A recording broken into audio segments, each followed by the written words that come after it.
불과 몇 시간 전에 내가 겪은 심장이 쪼그라드는 것 같은 체험을 이야기해보려고 한다. 나는 아파트 2층에 살고 있는데 베란다에서 보면 주차장을 끼고 맞은편에 또 다른 아파트 건물이 보인다.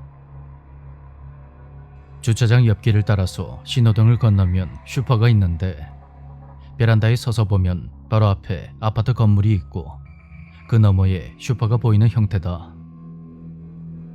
간만에 동생이 놀러와서 가볍게 술을 한잔 마시기로 했는데 동생이 슈퍼에 다녀오겠다며 집을 나섰다.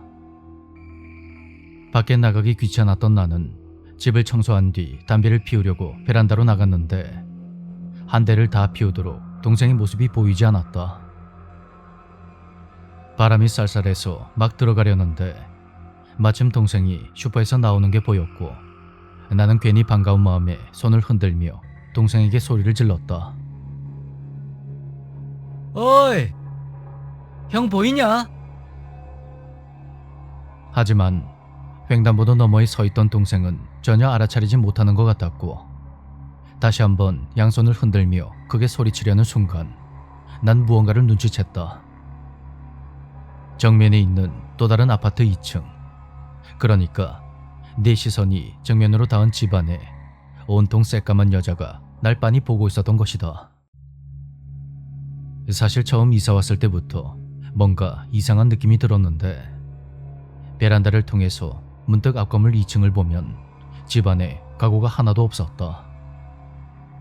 빨래가 널려 있거나 하지도 않았고 내가 이 집에 4년 가까이 살고 있는 동안 누군가 그 집에 사는 걸 한 번도 본 적이 없었다. 빈집인가 싶었지만 밤이 되면 가끔 불이 켜져 있을 때도 있었기에 난 그저 독특한 라이프 스타일의 소유자가 사는 거라 생각했다.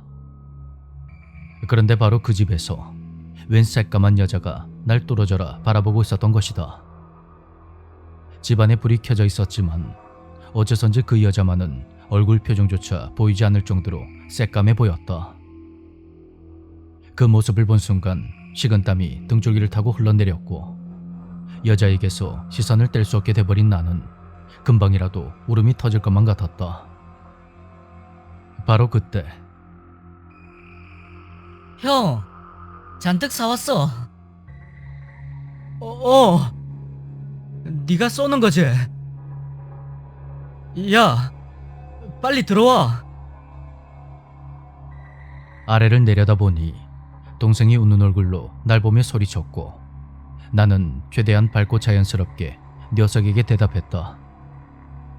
설마 자기를 부르는 거라 생각해서 나온 건가 하는 생각뿐이었고 그래서 당신이 아닌 내 동생에게 말했던 거라는 걸 어필하기 위해서 일부러 소리 높여 말한 뒤 방으로 들어왔다.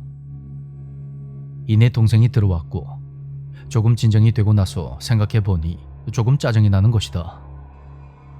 아니, 저 여자는 대체 왜 남의 집을 뚫어져라 쳐다보고 있었던 거지? 여태 그러고 있으면 한마디 해야겠다. 그런 마음으로 커튼을 확 젖히자 정면에 있는 여자의 집이 보였고 나는 도무지 믿을 수 없는 광경을 보고야 말았다.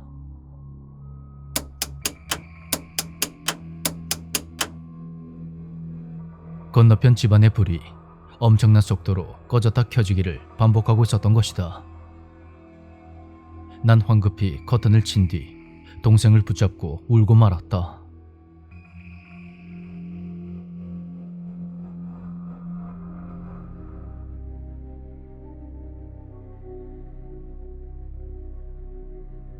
과거에 호텔에서 일한 적이 있는데 어느 날 직장 선배가 101호실에서 뭔가가 나온다는 말을 했었다.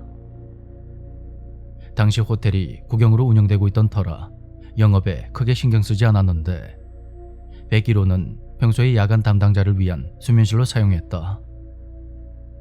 그러다가 성수기 시즌이 되면 그 방도 손님을 받았는데 1년에 몇 번 정도는 101호실에 손님이 묵게 된 셈이었다.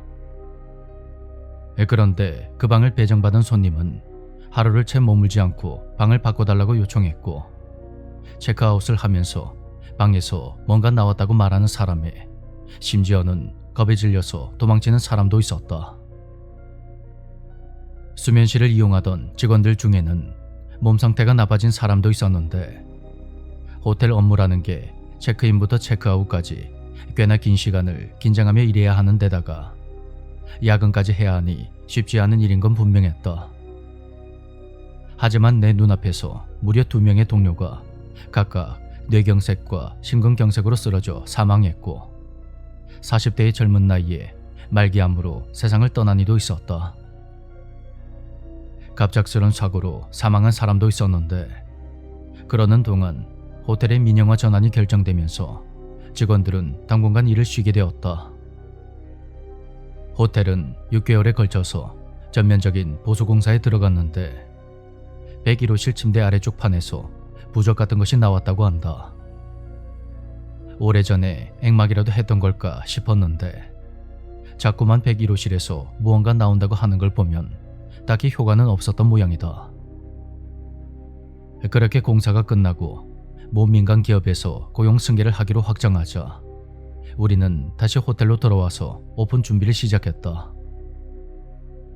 101호에서 나온 부적은 사무실에 있었고 그걸 다시 붙일까 하다가 영업 시작 전 기도의식을 할 때 신주에게 부적을 보여주며 물어보기로 했다. 며칠 후 의식을 마치고 직원들이 신주에게 부적을 보여주자 그가 얼굴을 찌푸리며 이렇게 말했다. 이 부적은 검은 글씨로 쓴 것처럼 보이지만 실은 오래전에 피로 쓴 것입니다. 저희가 액막이는 하겠습니다만 전부터 일했던 분들은 따로 액막이를 받는 게 좋을 것 같군요.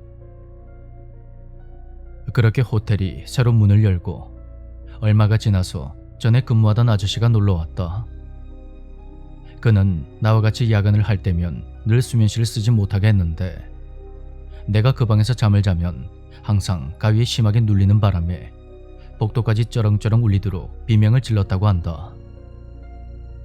그러고 보니 수면실을 쓸 때면 침대에서 자주 떨어지곤 했었다.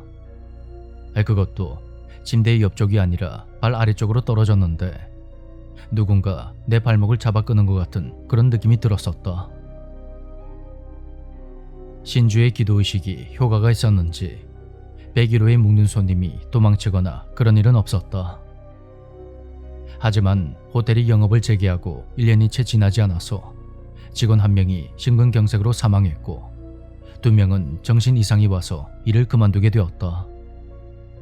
그리고 나 역시 심근경색으로 퇴사를 했는데 대부분의 시력을 잃고 말았다.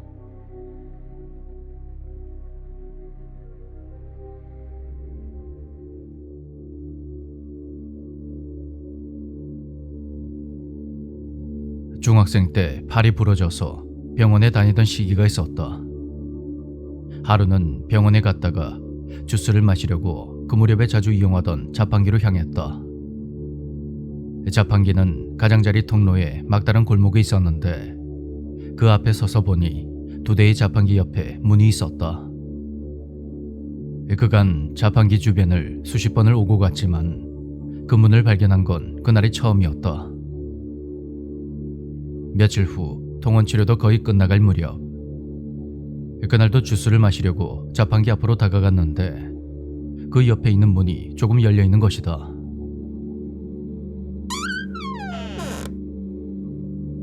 호기심을 이기지 못한 나는 그 안을 살짝 들여다볼 생각에 문을 열었다. 문 저편에는 기다란 복도가 쭉 이어져 있었는데 아무도 없는 것 같았다. 복도 끝에 모퉁이도 보였지만 조명이 하나도 없었던 탓에 주변이 자세히 보이지 않았다. 잠시 복도를 멍하니 바라봤지만 아무런 일도 없었고 이내 흥미를 잃고 문을 닫으려는 순간 모퉁이 너머에서 사람 형체의 그림자가 나오는 게 보였다. 그것은 날 향해 다가오는 것 같았고 눈을 부릅뜨고 바라봤지만 거리가 조금 떨어져 있다 보니 그 표정이 잘 보이지 않았다.